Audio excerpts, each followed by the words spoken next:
కృష్ణా జిల్లా మోపిదేవి మండలం కొక్కిలిగడ్డ గ్రామానికి చెందిన ముమ్మనేని మోతీలాల్ గత ఏడాది నుంచి సేంద్రియ బెల్లం తయారు చేస్తున్నాడు. 3 ఎకరాల్లో చెరకు సాగు చేస్తున్న ఈ రైతు సాగు నుంచి బెల్లం తయారీ వరకు ఎలాంటి రసాయనాలు వినియోగించడం లేదని చెబుతున్నాడు. కేజీ బెల్లాన్ని 100 రూపాయల వరకు విక్రయం చేస్తున్నాడు.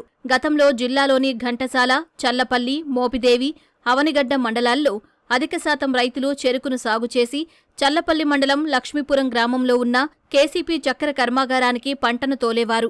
అయితే గత 4 సంవత్సరాల క్రితం ఫ్యాక్టరీ మూతపడటంతో చెరకు విస్తీర్ణం తగ్గుతూ వచ్చింది.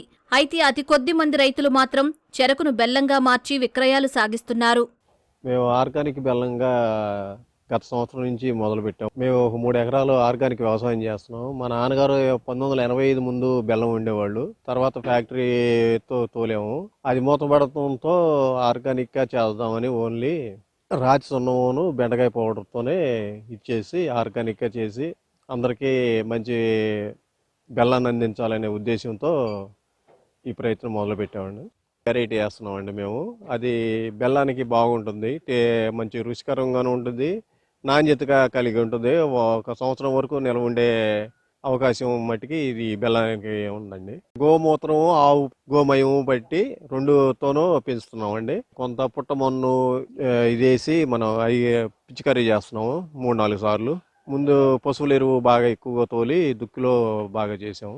4 టన్నుల బెల్లం వరకు తయారు చేసామండి. రోజు 400 కేజీల దాకా తీస్తున్నాము. రోజు 2 సార్ల పేనాలతో తీసి ఇట్లా కంటిన్యూగా చేయాలనే ఉద్దేశంతో ఈ బ్యాంకులు కనుక సబ్సిడీ ఇస్తే మరింత ప్రోత్సాహంగా ఉంటుందండి. పెడతానికి దరిదాపు కాస్ట్ ఒక 5 లక్షల దాకా అవుతుందండి. ప్రజలకి మంచి బెల్లం అందించాలనే ఉద్దేశంతోనే ఈ ఆర్గానిక్ది మేము చేస్తున్నామండి. బెల్లం తయారీ, విక్రయాల ద్వారా ఉపాధి పొందుతున్నామని స్థానిక కూలీలు చెబుతున్నారు.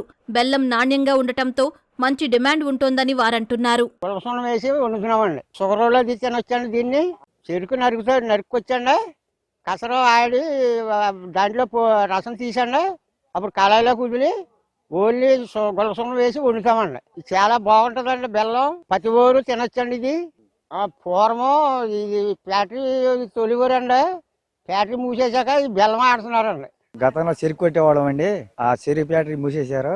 లక్ష్మీపురం ఫ్యాక్టరీ మూసేశారు. ఇప్పుడు మా ఓనర్ గారు ఆర్గానిక్ బెల్లం కసర పెట్టారు. మేము వండుతున్నామండి. 15 మంది దాకాను డైలీ పని చూపిస్తున్నారండి. మాకు బెల్లం వండుతున్నారండి. బాగుంటుంది బెల్లం. షుగర్ వాళ్ళకి కూడా ఉపయోగిస్తుంది. చక్కగా ఉంటుంది. బూరెలకి, అరిసెలకి బాగుంటుంది. అందుకని మాకు పని కూడా రైతు గారు చూపిస్తున్నాడు. పనికి వస్తున్నాము, చేస్తున్నాము. మా ఊర్లో ఆర్గానిక్గా వండాలని బెల్లం పెట్టారు. ఈ రోజుల్లో అన్ని బెల్లాల్లోనూ కెమికల్స్, హైడ్రోస్, సూపర్, షుగర్ వేసి వండుతున్నారు. షుగర్లో కూడా చాలా కెమికల్సే కలుస్తాయి. కాబట్టి అలాంటి బెల్లం తినడం వల్ల ఆరోగ్యానికి చాలా హానికరం. సో అందుకని ఆర్గానిక్ బెల్లం తినడం మంచిది. అందరికీ ఆరోగ్యం, షుగర్ పేషెంట్స్కి కూడా చాలా మంచిది. హెల్త్ బెనిఫిట్స్ చాలా ఉంటాయి. ఇది 1 మంత్ నుండి తయారు చేస్తున్నారు మా ఊర్లో. ఆల్రెడీ కొన్న వాళ్ళు కూడా మళ్ళీ కావాలని వచ్చి తీసుకెళ్ళడము, ఫోన్స్ చేసి ఆర్డర్స్ ఇవ్వడము, పార్సిల్స్ అడుగుతున్నారు. సహజ విధానాల్లో ఉత్పత్తి అవుతున్న బెల్లానికి రోజురోజుకీ డిమాండ్ పెరుగుతున్న పరిస్థితుల్లో రైతులకు రాయితీలు అందిస్తే మరింత మంది ముందుకొస్తారని, తద్వారా సాగు విస్తీర్ణంతో పాటు బెల్లం ఉత్పత్తి పెరుగుతుందని రైతులు అభిప్రాయపడుతున్నారు.